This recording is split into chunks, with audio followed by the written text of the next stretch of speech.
Wala naman po atang SPA or asset na mag-aamin, di ba?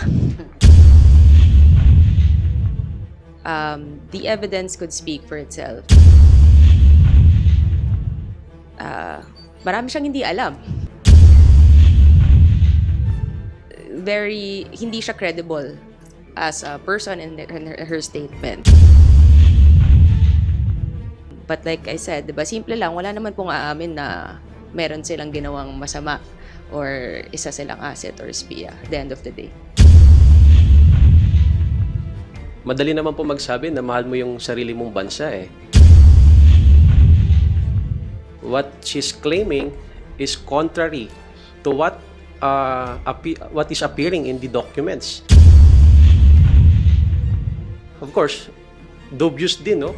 Yung kanyang pagkaupo bilang mayor ng Bamban Tarlac.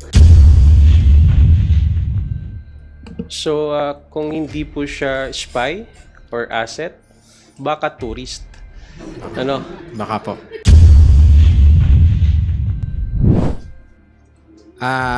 Si Mayor Alice Guo po recently said categorically she refuted na isa siyang spy or asset po ng China.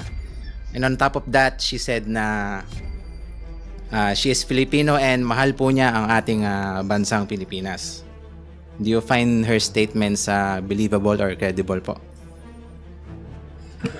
Well, I find her statements not credible, no? Madali naman po magsabi na mahal mo yung sarili mong bansa eh. But the matter is, what she's claiming is contrary to what is appearing in the documents. May mga records po na nakalagay doon, yung citizenship niya is Chinese, no? And of course, the surrounding circumstances that there was a late registration of her birth, and of course, dubious din, no? Yung kanyang pagkaupo bilang mayor ng Bamban Tarlac. So I guess the Office of the Solicitor General is in the right track, wherein I guess they're planning and studying to file a quo warranto procedure, no, wherein to question the legitimacy of her being a mayor, no, because the quo warranto basically is by what authority does the person is occupying the seat. So, titignan ho natin yung aspeto ng kanyang citizenship and of course, yung involvement niya rin dito sa illegal na operasyon ng POGO sa kanya pong lugar. So, I guess it's not credible and I would say it's dubious, no? Yung kanya pong mga statements. To add lang, no? Wala naman po atang SPA or asset na mag-aamin, di ba? So, like what Congressman Jill said, the evidence could speak for itself. And nakikita natin na marami siyang hindi alam, di ba? Maraming hindi nasasagot and hindi siya credible as a person in her statement. So, let's see kung anong mangyayari, ano pa ang mga mahahanap at makikita ng mga pieces of evidence. But like I said, diba, simple lang, wala naman pong aamin na meron silang ginawang masama or isa silang asset or SPIA at the end of the day. Just to add, sir, kasi nung nagkaroon ng Senate inquiry, maraming natanong, hindi niya nasagot. By the time na sumagot siya, puro kwento na lang yung sinabi. I think more than kwento, she should show evidence of such na, para paniwalaan siya. Yung katabi ko, isang magandang abogada. Alam niya na dapat evidence, hindi kwento. Doon sa amin sa Tondo, may kasabihan, puro wento, walang wenta. Kailangan magpakita ka ng ebidensya para mapaniwalaan ka ng ating bansa. So, kung hindi po siya spy or asset, baka tourist. Ano? Baka po. So, I would like just to comment about that issue because kung dito nga po sa Kongreso ay meron pong procedure on granting Filipino citizenship, no? The naturalization process, ipinapasa po yan ng Kongreso. So dito, mukhang dubious at questionable because of the late registration. So, kung yung nakikita ho natin dito, baka circumvention ito ng ating pong saligang batas at ng mga administrative process.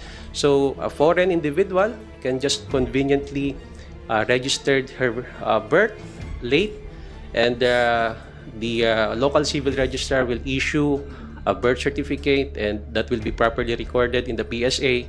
And the basis of that documents, he can ask and apply for issuance of a Philippine passport. So for all intents and purposes, she or he is a Filipino citizen. So nakaka-alarma po ito, no?